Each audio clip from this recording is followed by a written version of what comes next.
जय श्री गुरुदेव, जय श्री कृष्णा। जैसा कि हम सभी जानते हैं कि कार्तिक अमावस्या के दिन लक्ष्मी पूजन का महापर्व दीपावली मनाया जाता है। यह दिन माँ लक्ष्मी के पूजन के लिए विशेष दिन होता है। मान्यता है कि इस दिन लक्ष्मी जी का विधि पूर्वक पूजन करने से सभी मनोकामनाओं की पूर्ति होती है। दीपावली के पूजन में माँ लक्ष्मी की पौराणिक कथा और आरती का पाठ जरूर करना चाहिए। ऐसा करने से माँ लक्ष्मी का पूजन सफल माना जाता है और घर में सुख समृद्धि का आगमन होता है। तो आइए सुनते हैं दीपावली की कहानी। एक साहूकार की बेटी थी। वह हर रोज पीपल सींचने जाती थी। तब पीपल में से लक्ष्मी जी निकलती और उसे देखकर चली जाती।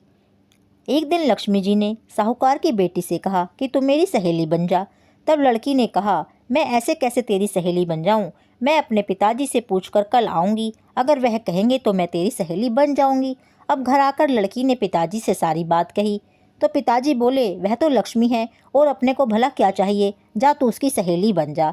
अब दूसरे दिन जब लड़की पीपल सींचने गई तो लक्ष्मी जी फिर निकल कर आई और बोली, मेरी सहेली बन जा। तो लड़की ने कहा, हाँ हाँ मैं तेरी सहेली बन जाती हूँ। और इस तरह दोनों सहेली बन गई। अब लक्ष्मी जी की जब वह सहेली बन गई तो लक्ष्मी जी ने उसे खाने का न्योता दिया। तो उसने लक्ष्मी जी का खाने का न्योता स्वीकार कर लिया। किंतु घर आकर लड़की ने जब अपने पिताजी से सारी बातें कही तो पिताजी बोले कि बेटी सोच समझ के जाना, क्योंकि वह लक्ष्मी जी है। लड़की ने कहा, पिताजी अच्छा। और इस तरह वह लक्ष्मी जी के घर जीमने चली गई। अब जब वह लक्ष्मी जी के घर जीमने गई तो लक्ष्मी जी ने उसे शाल दुशाला ओढ़ने के लिए दिया, रुपये रखने के लिए दिए, सोने की चौकी, सोने की थाली में 36 प्रकार का भोजन करा दिया। वह तो बड़ी खुश हुई। अब जब वह जीम कर जाने लगी तो लक्ष्मी जी ने उसका पल्ला पकड़ लिया और कहा कि अब मैं भी तेरे घर जीमने आऊँगी। तब उसने कह दिया कि आ जाइयो, किंतु घर जाकर चुपचाप बैठ गई। तब पिताजी ने पूछा कि बेटी सहेली की यहाँ जीम आई फिर भी उदास बैठी है, क्या हुआ? तो बोली, पिताजी मेरे को लक्ष्मी जी ने इतना सब कुछ दिया है, अनेक प्रकार के भोजन कराए हैं, परंतु मैं कैसे जिमाऊंगी, क्योंकि अब वह भी मेरे घर आकर जीमने की जिद कर रही हैं। अपने घर में तो कुछ है भी नहीं। फिर पिताजी ने कहा, कोई बात नहीं बेटी, जैसा हमारे पास होगा वैसा ही जिमा देंगे, परंतु कम से कम तू गोबर और मिट्टी से चौका देकर सफाई कर ले। 4 मुख वाला दिया जलाकर लक्ष्मी जी का नाम का लेकर रसोई में बैठ जाइयो। लड़की सफाई करके लड्डू लेकर बैठ गई। उसी समय एक चील मुंह में नौलख का हार दबाए हुए लड़की के घर आई। जब उसने लड़की के हाथ में लड्डू देखा तो नौलख का हार तो वहीं गिरा दिया और उसके हाथ से लड्डू लेकर चली गई। जब लड़की ने नौलख का हार देखा तो वह उसे बेचने सुनार के पास गई, जहाँ उसे खूब सारा पैसा मिला।